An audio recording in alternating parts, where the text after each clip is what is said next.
ಆರ್ಎಸ್ಎಸ್ನ ಮುಖ್ಯಸ್ಥ ಮೋಹನ್ ಭಾಗವತ್ ಅವರು ಪ್ರಧಾನಿ ನರೇಂದ್ರ ಮೋದಿ ಅವರಿಗೆ ಇಂಡೈರೆಕ್ಟ್ ಆಗಿ ಪರೋಕ್ಷವಾಗಿ ಒಂದು ಸಂದೇಶವನ್ನು ರವಾನಿಸಿದ್ರು. ಮೋದಿ ಅವರೇ, ನಿಮಗೆ ವಯಸ್ಸಾಗಿದೆ, ಏಜ್ ಆಗ್ತಾ ಬಂದಿದೆ, ನೀವು ಪ್ರಧಾನಮಂತ್ರಿ ಸ್ಥಾನದಿಂದ ಕೆಳಗಿಳಿಯಿರಿ ಅಂತೇಳಿ. ಇದಕ್ಕೆ ಬಿಜೆಪಿ ಅವರೇ ಟಕ್ಕರ್ ಅನ್ನು ಕೊಟ್ಟಿದ್ದಾರೆ. ಆರ್ಎಸ್ಎಸ್ಗೆ ಬಿಜೆಪಿ ಅವರೇ ಟಕ್ಕರ್ ಅನ್ನು ಕೊಟ್ಟಿದ್ದಾರೆ.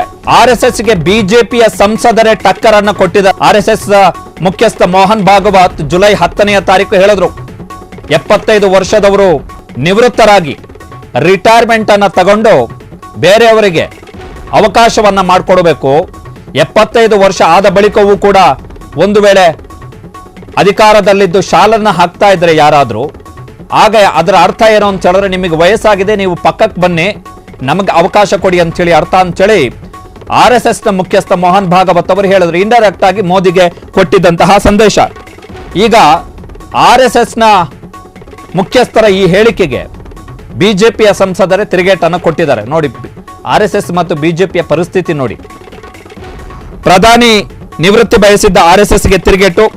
ಪ್ರಧಾನಿ ಮೋದಿಗೆ ಬಿಜೆಪಿ ಬೇಕಾಗಿಲ್ಲ, ಪ್ರಧಾನಿ ಮೋದಿಗೆ ಬಿಜೆಪಿ ಬೇಕಾಗಿಲ್ಲ, ಆದರೆ ಬಿಜೆಪಿಗೆ ಪ್ರಧಾನಿ ಮೋದಿಯೇ ಅನಿವಾರ್ಯ. ಮೋದಿ ನಾಯಕತ್ವ ಇಲ್ಲ ಅಂದಿದ್ದಿದ್ರೆ 150 ಸೀಟು ಕೂಡ ಬಿಜೆಪಿಗೆ ಬರ್ತಾ ಇರಲಿಲ್ಲ. 2029ರ ಚುನಾವಣೆಯಲ್ಲೂ ಕೂಡ ಮೋದಿ ನಾಯಕತ್ವದಲ್ಲೇ ನಾವು ಚುನಾವಣೆಯನ್ನ ಮಾಡಬೇಕಾಗತ್ತೆ. ಅಷ್ಟು ಮಾತ್ರ ಅಲ್ಲ, ಇನ್ನೂ 15-20 ವರ್ಷ ಮೋದಿ ಅವರೇ ಬಿಜೆಪಿಯ ನಾಯಕರಾಗಿರ್ತಾರೆ ಅಂಥೇಳಿ ಜಾರ್ಖಂಡ್ನ ಗೊಡ್ಡಾ ಲೋಕಸಭಾ ಕ್ಷೇತ್ರದ ಸಂಸದ ನಿಶಿಕಾಂತ್ ದುಬೆ ಅವರು ಪ್ರತಿಕ್ರಿಯೆಯನ್ನ ಕೊಟ್ಟಿದ್ದಾರೆ. ಆರ್ಎಸ್ಎಸ್ ಮುಖ್ಯಸ್ಥ ಮೋಹನ್ ಭಾಗವತ್ ಅವರ ಹೇಳಿಕೆ ಪ್ರಧಾನಿ ನರೇಂದ್ರ ಮೋದಿ ಅವರಿಗೆ ಅನ್ವಯಿಸಲ್ಲ.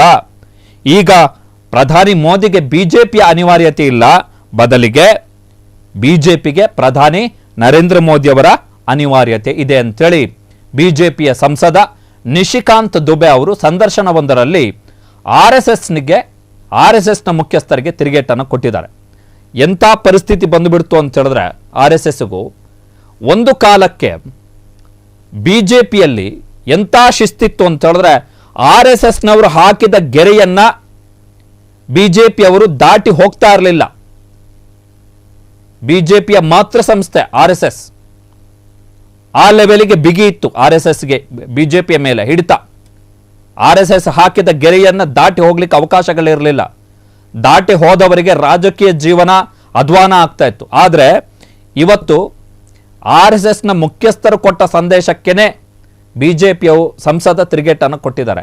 ಮೋದಿಗೆ ಬಿಜೆಪಿಯ ಅನಿವಾರ್ಯತೆ ಇಲ್ಲ, ಬದಲಿಗೆ ಬಿಜೆಪಿಗೆ ಮೋದಿಯ ಅನಿವಾರ್ಯತೆ ಇದೆ. ಮೋದಿ ಇಲ್ಲದೆ ಹೋಗಿದ್ದಿದ್ರೆ 150 ಸೀಟು ಕೂಡ ಬರ್ತಾ ಇರಲಿಲ್ಲ ಲೋಕಸಭಾ ಚುನಾವಣೆಯಲ್ಲಿ ಅಂತೇಳಿ ನಿಶಿಕಾಂತ್ ದುಬೆ ಪ್ರತಿಕ್ರಿಯೆಯನ್ನು ಕೊಟ್ಟಿದ್ದಾರೆ. ಸೊ ಆರ್ಎಸ್ಎಸ್ ಅದನ್ನು ಯಾವ ರೀತಿ ತೆಗೆದುಕೊಳ್ಳುತ್ತೆ ಎನ್ನುವಂಥದ್ದು ವೆರಿ ಇಂಪಾರ್ಟೆಂಟ್. ಒಂಥರ ನೇರ ಕೌಂಟ್ರು ಆರ್ಎಸ್ಎಸ್ನವರಿಗೆ, ಬಾಯಿ ಮುಚ್ಕೊಂಡು ಸುಮ್ಮನಿರಿ ಅಂತೇಳಿ, ನಿಮ್ಮ ಕೆಲಸ. ಹಂಗೆ ನೋಡೋಕೆ ಹೋದರೆ ಆ್ಯಕ್ಚುಲಿ ಮೋಹನ್ ಭಾಗವತ್ ಅವರಿಗೇನೆ ಇನ್ನೇನು ಕೆಲವೇ ದಿನಗಳಲ್ಲಿ 75 ವರ್ಷ ಭರ್ತಿ ಆಗುತ್ತೆ. ಹಂಗೆ ನೋಡೋಕೆ ಹೋದರೆ ಅವರೇ ಆರ್ಎಸ್ಎಸ್ ಮುಖ್ಯಸ್ಥ ಸ್ಥಾನಕ್ಕೆ ರಾಜೀನಾಮೆ ಕೊಟ್ಟು ಬೇರೆಯವ್ರಿಗೆ ಅವಕಾಶ ಕೊಡಬೇಕು. ಯಾಕಂತ ಹೇಳಿದ್ರೆ ಬೇರೆಯವರಿಗೆ ಪ್ರವಚನ ಮಾಡೋದು ಈಸಿ, ಅನುಸರಿಸೋದು ಕಷ್ಟ. ಬೇರೆಯವ್ರಿಗೆ ಹೇಳೋದು, ನೀನು ಹಿಂಗಿರಬೇಕು, ಈ ಥರ ಮಾಡಬೇಕು, ಈ ಥರ ಸಿದ್ಧಾಂತಗಳಿದೆ ಅಂಥೇಳಿ ಅನುಸರಿಸಿ ಅಧಿಕಾರವನ್ನು ಬಿಟ್ಟು ಅದನ್ನು ಮಾಡುವಂಥದ್ದು ಕಷ್ಟ. ಇನ್ ಕೇಸ್ 75 ವರ್ಷ ಆದ ತಕ್ಷಣ, ಇನ್ನೇನು ಕೆಲವೇ ದಿನಗಳಲ್ಲಿ 75 ವರ್ಷ ಆಗುತ್ತೆ ಮೋಹನ್ ಭಾಗವತ್ ಅವರಿಗೆ. ಆಗಸ್ಟ್ನಲ್ಲಿ 75 ತುಂಬುತ್ತೆ. ಮೋಹನ್ ಭಾಗವತ್ ಅವರಿಗೆ 75 ವರ್ಷ ಆದ ತಕ್ಷಣ ಒಂದು ವೇಳೆ ಮೋಹನ್ ಭಾಗವತ್ ಅವರು ಏನಾದರೂ, ಆಯಿತು ನನಗೆ 75 ವರ್ಷ ಆಗಿದೆ, ಆರ್ಎಸ್ಎಸ್ನ ಮುಖ್ಯಸ್ಥನಾಗಿ ಇಷ್ಟು ದಿನ ಕೆಲಸ ಮಾಡಿದ್ದೀನಿ, ಆರ್ಎಸ್ಎಸ್ನಲ್ಲಿ ಕೆಲಸ ಮಾಡಿದ್ದೀನಿ, ನನಗೆ ವಯಸ್ಸಾಗಿದೆ, ನಾನು ಇಳಿಬೇಕು, ಹೊಸಬರಿಗೆ ಅವಕಾಶ ಮಾಡಿಕೊಡೋಣ ಅಂಥೇಳಿ ಅವರೇ ಸ್ವಯಂ ಪ್ರೇರಿತರಾಗಿ ಏನಾದರೂ ರಾಜೀನಾಮೆ ಕೊಟ್ಟು ಆರ್ಎಸ್ಎಸ್ನ ಮುಖ್ಯಸ್ಥ ಸ್ಥಾನದಿಂದ ಇಳಿದ್ರೆ ಅದು ನರೇಂದ್ರ ಮೋದಿ ಅವರಿಗೆ ಡೈರೆಕ್ಟಾಗಿ ಪ್ರೆಷರ್ ಬೀಳುತ್ತೆ, ಅವಾಗ ಒತ್ತಡ ಬೀಳುತ್ತೆ. ಆಗ ನರೇಂದ್ರ ಮೋದಿ ಅವರು ಕೂಡ ಅದೇ ಥರ ಮಾಡಬೇಕಾಗತ್ತೆ. ಅದನ್ನು ಹೊರತುಪಡಿಸಿ ಮೋಹನ್ ಭಾಗವತ್ ಅವರು 75 ವರ್ಷ ಆದವರು ಇಳಿಬೇಕು ಅಂತೇಳಿ ಇವರಿಗೆ 75 ವರ್ಷ ಆದ ಮೇಲೂ ಕೂಡ ಆರ್ಎಸ್ಎಸ್ನ ಮುಖ್ಯಸ್ಥರಾಗಿಯೇ ಮುಂದುವರೆದ್ರೆ ಮೋಹನ್ ಭಾಗವತ್ ಅವರ ಹೇಳಿಕೆಯನ್ನು ನೋಡಿ ಬಿಜೆಪಿಯವರು ನಗ್ತಾರೆ, ಆರ್ಎಸ್ಎಸ್ನವರೇ ನಗ್ತಾರೆ. ಆರ್ಎಸ್ಎಸ್ನ ಕಾರ್ಯಕರ್ತರು ಎಲ್ಲಾದರೂ ಗೋಡೆ ಹತ್ರ ಸೈಡ್ಗೆ ಹೋಗ್ಬಿಟ್ಟು ಮೂಸಿ ನಕ್ಬಿಟ್ಟು ಆಮೇಲೆ ಬಂದು ಮಾತಾಡಿಸ್ತಾರೆ ಮೋಹನ್ ಭಾಗವತ್ ಅವರನ್ನ ಅಷ್ಟೇ. ಬಿಜೆಪಿಯ ಕಾರ್ಯಕರ್ತರು ಅಷ್ಟೇ, ಫಸ್ಟ್ ನೀನು ಕೊಡಪ್ಪ ರಾಜೀನಾಮೆ, ಆಮೇಲೆ ನಮ್ಮ ನಾಯಕ ಮೋದಿಗೆ ಹೇಳು ಅಂಥೇಳಿ ಹೇಳಿದ್ರು ಹೇಳ್ಬೋದು, ಹೇಳ್ತಾರೆ. That's what the message. Nishikant Dubey ಕೊಟ್ಟ ಸಂದೇಶ ಅದೇ. ಬಿಜೆಪಿಗೆ ಮೋದಿ ಅನಿವಾರ್ಯತೆಯೇ ಹೊರತು ಮೋದಿಗೆ ಬಿಜೆಪಿ ಅನಿವಾರ್ಯತೆ ಅಲ್ಲ. ಪರ್ಸನಾಲಿಟಿ ಕಲ್ಟ್ ನೋಡಿ, ಬಿಜೆಪಿ ಸಾಮೂಹಿಕ ನಾಯಕತ್ವ ಮತ್ತು ಕಾರ್ಯಕರ್ತರು ಮತ್ತು RSSನ ಆಧಾರದಲ್ಲಿ ಚುನಾವಣೆಯನ್ನು ಎದುರಿಸ್ತಾ ಇದ್ದಂತಹ ಪಕ್ಷ. ಆದರೆ ಅದನ್ನು ಪರ್ಸನಾಲಿಟಿ ಕಲ್ಟ್ ಪಾರ್ಟಿಯಾಗಿ ಕನ್ವರ್ಷನ್ ಮಾಡಲಾಗಿದೆ 2014ರಿಂದ.